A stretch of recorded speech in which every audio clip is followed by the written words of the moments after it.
Hello दोस्तों, कैसे हैं आप सब। दबंग स्टार खेसारी लाल यादव का नए गाने का पोस्टर को अभी अभी रिलीज कर दिया गया है। आप सब इस पोस्टर को देख सकते हैं। काफी जबरदस्त और तगड़ा वीडियो सॉन्ग होने वाला है। इस सॉन्ग का नाम है कमर के कमाई।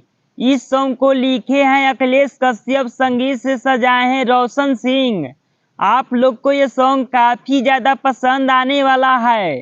कमर के कमाई इस सॉन्ग को मोशन पोस्टर को रिलीज कर दिया गया है अन्नपूर्णा फिल्म के यूट्यूब चैनल से।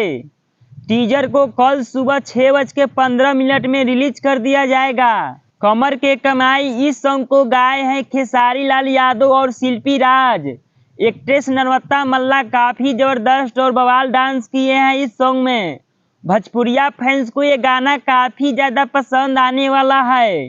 काफी ज्यादा हाई लेवल बजट का ये सॉन्ग होने वाला है। लगन स्पेशल सॉन्ग होने वाला है।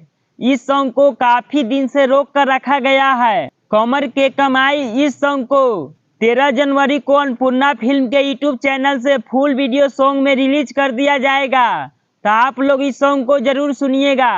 अभी तक इस वीडियो को आप लोग लाइक नहीं किए तो लाइक करें, चैनल पे पहली बार आए तो सब्सक्राइब करें, दोस्तों के साथ शेयर करें। फिर मिलते हैं अगले वीडियो में, आप सब बने रहें।